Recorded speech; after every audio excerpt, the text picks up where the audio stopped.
নমস্কার, কেমন আছেন সবাই? আশা করছি সকলে অনেক ভালো আছেন। আমরাও ভালো আছি। তন্নির ভিডিওতে নতুন একটা ভিডিওতে আপনাদের আর একবার স্বাগত জানাই।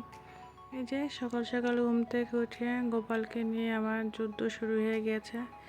সকালবেলা ওর খাওয়ার নিয়ে যে দৌড়াচ্ছে আর ও খাবে না, এজন্য যে একটা ভূতের সিরিয়াল দিছি বলতে প্রবাসী ঘর কন্যার যে হুয়া দিয়েছে তার ভিডিওটা চালাই দিলে সে অনেকটা একটু ভয় টয় পেয়ে একটু খাওয়া দাওয়া করে। তারপরে যে তার খেলা শুরু হয়ে গেছে, সে এখন আমার বিছনা গুছাই দিচ্ছে। সে বিছনা গুছে এখন আমাকে ডাকতেছে, মা আসো এখানে বসো। এর মধ্যে দিদি, আমাদের কাজের দিদি, তাই ঘরটা মুছে দিচ্ছিল আর ওর বিছনায় গুছানো হচ্ছে না। এই যে আমাকে ডাকতেছে। কি বলবো, গোপালটা যে এত বুদ্ধিমান হয়ে গেছে। তারপরে তো ওর সাথে খেলাধুলা করে ওকে চান করাই টরায় তখন চলে আসছি ওকে রেডি করতে। ওর বাবা ওকে বলে, মানে আমাকে বলে যে ওকে নিয়ে একটু নিচে ঘোরাঘুরি করে আসতে। তো যে চঞ্চল, ওকে নিয়ে ওইভাবে আমি যেতে পারি না সব সময়। তার যেদিন একটু সময় পাই সেই দিনটা একটু যাওয়ার চেষ্টা করি। অনেক বুঝায় সুঝায় ওকে, মানে ওকে নিয়ে সব কাজ করা লাগে। ওর কাজগুলাই দেখেন না, কত ওকে চান করাতে, ওকে রেডি, মাথাটা আসাতে, মানে ও করবে সব কিছু, ও করবে। তাই তো আমাদের দিন রান্না হয়েছিল মোচার ঘন্ট, ফুল, তারপরে যে মিষ্টি কুমড়ার ফুল, বেগুন ভাজি, কাঁচা মুগের ডাল। আমাদের বাড়িতে একটা কাঁচা মুগের ডালটা খাইতে বলেছি, সালাদ, এই তো সাদা ভাত। এই ছিল আমাদের দুপুরের আয়োজন।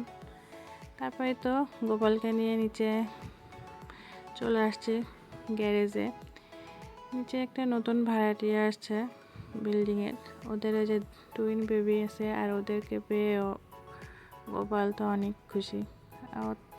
এর আগের ভিডিওতেও বলছি যে ও একা একা একটু থাকে, সবসময় একা থাকে, জন্য একটু মানুষজন বাচ্চা কাচ্চা দেখলে খুব হ্যাপি হয়, খুব চটপটে। তারপরে সে খাওয়া দাওয়া করে, আজ গোপালের বাবা হঠাৎ করে চলে আসছে অফিস থেকে ছুটি নিয়ে, এসে বললো রেডি হও, চলো বাইরে যাব। এই তো রেডি হতে হতে তো 4টা, সাড়ে 4টা বেজে গেছিলো। তা পাশে একটা পার্ক আছে, সেনা পাম্প, এখানে তো আমরা গোপালের বাবার জন্য ওয়েট করতেছি। আর অটোরিকশা দুইটা একসাথে নেমে পড়ছি। এটা হয়তো গোপালের বাবার বলা চলে অফিস।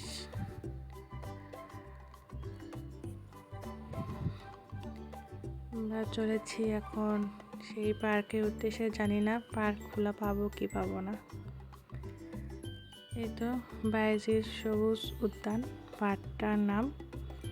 এর আগে একদিন অবশ্যই পার্কের সামনে থেকে ঘুরে চলে গেছিলাম, যে ছোট দিনের বেলা জন্য পার্ক 5টার মধ্যে বন্ধ করে দেয়, বিকাল 3টা থেকে, দুপুর 3টা থেকে বিকাল 5টা পর্যন্ত। আবার যখন দিন বড় হয়, মানে ফেব্রুয়ারি থেকে মার্চ পর্যন্ত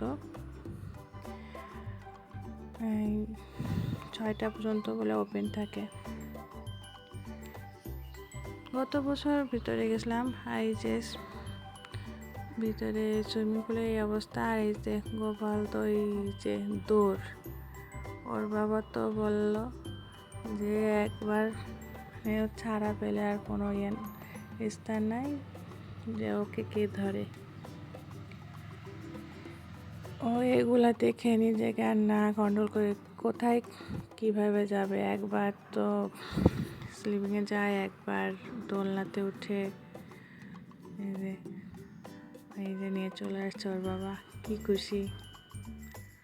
আমি আবার বললাম এটা বড়দের, সামনেই সাইডে আছে, এটা হচ্ছে ছোটদের। তা চলেন এখন একটু গোপালেরই খেলাধুলা দেখি। এই যে দেখেন, ও একা একাই উঠে চলে যাচ্ছে। এই যে এটা হচ্ছে ছোট বাচ্চাদের, আর এটা হচ্ছে মাঝারি টাইপের। আর এইটা এই যে ওর ঠাকুমা ওকে এখানে ধরার জন্য দাঁড়ায় আছে। এই যে চলে আসছে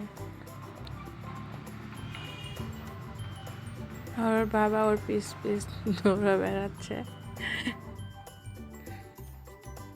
এটা একটা শুয়ে পড়ছে, ওর বাবা উঠে পড়ছে।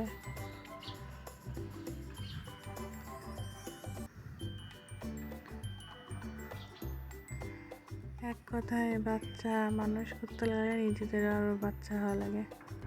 আর গোপাল তো সেই খুশি। এই যে গোপাল তার বাবাকে কেমন করে ছুটে বেড়াচ্ছে,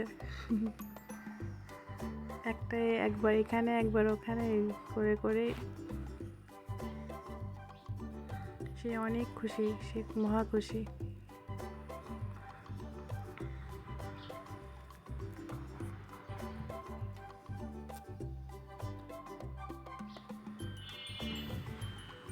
একা একাই সে উঠে বসে আছে।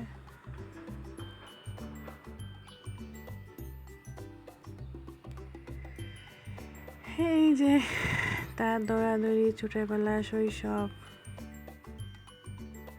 তারপর চলে আসলাম এখানে, দোলনায় চড়তে চড়তে সময় হয়ে গেছে।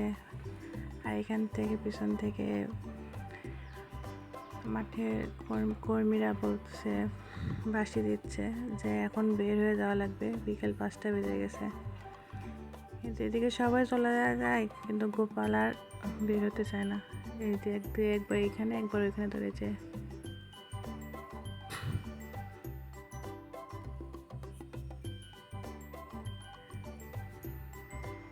যাই হোক, এরপরে যেদিন আসবো হাতে সময় নিয়ে আসবো।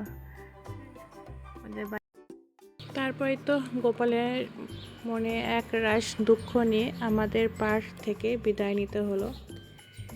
দুঃখ নিয়েও বিদায় নিচ্ছি, কিন্তু এর মনে এতটুকু আশা নিয়ে যাচ্ছি যে আবার এক সময় আসবো, তখন হাতে অনেকটা সময় নিয়ে পার্কে ঘুরতে আসবো, যাতে আমার গোপালটা মন ভরে খেলাধুলা করতে পারে। যাই হোক, বিদায়। সবুজ উদ্যান, গেট বন্ধ করেছে। উদ্যান থেকে বের হয়ে হাতের বামে আছে সেনাবাহিনীতে সেনা কল্যাণের সেনাদের ক্যাম্প। এই তো তারপরে হাঁটা শুরু করলাম। পাশে হাট থেকে বের হয়ে কিছুটা হেঁটে গিয়ে এই যে মাজার পরে, চট্টগ্রামের সব থেকে নামকরা মাজার এটা, বাইজিদ মাজার। এখানে অনেক বড় বড় কাসিম আছে, বা অনেকে বলে কচ্ছপ। আমি তো কচ্ছপ নামেই পরিচিত। কথিত আছে এই মাঝারে যারা অনেকে মানত করলে মানত পূরণ হয়। যারা মানত পূরণ হয় তারা নাকি এই কচ্ছপে এসে অনেক রুটি, কলা, মাংস এরকম খাইয়ে দেয়। আর মাজারে আজকে আসার উদ্দেশ্য, আমার শাশুড়ি মা বলতেছিল যে আমি মাজার দেখিনি বা এরকম বড় বড় কচ্ছপ দেখিনি, কিছুদিন ধরে বলতেছিল। তাই বললাম যে আজকে যেহেতু হাতে সময় আছে, তাই যাওয়া যাক, মাজারও দেখে আসা হবে, মনেও আনন্দ পাবে, মারও দেখা হয়ে যাবে। এই যে কত বড় বড় কচ্ছপ। মাজার নিয়ে আরেকটা কথা আছে যে আজ থেকে 2 বছর আগে হঠাৎ করে একটা বাচ্চা পাওয়া যাচ্ছিল না রাতে করে, যে বাচ্চাটা হয়তো পুকুরে পাশ দিয়ে হেঁটে যেতে লেগে পড়ে গেছিলো। তা অনেক খোঁজাখুঁজির পরে না পেয়ে সিসি ক্যামেরাতে দেখা গেছে যে বাচ্চাটা পুকুরে পড়ে গেছে। তারপরে আর বাচ্চাটা বেঁচে ফিরেনি, কচ্ছপে বাচ্চাটাকে খেয়ে নিয়েছিল। পরে হাড়টা পাওয়া গেছে। যাই হোক, এই তো আমাদের ঘোরাঘুরি ছিল হঠাৎের উপরে আজকেই। আর ভিডিওটা কেমন লাগলো, আশা করি আপনাদের ভিডিওটা ভালো লাগবে। যদি ভালো লেগে থাকে একটা লাইক দিয়ে আমার পাশে থাকবেন। ধন্যবাদ।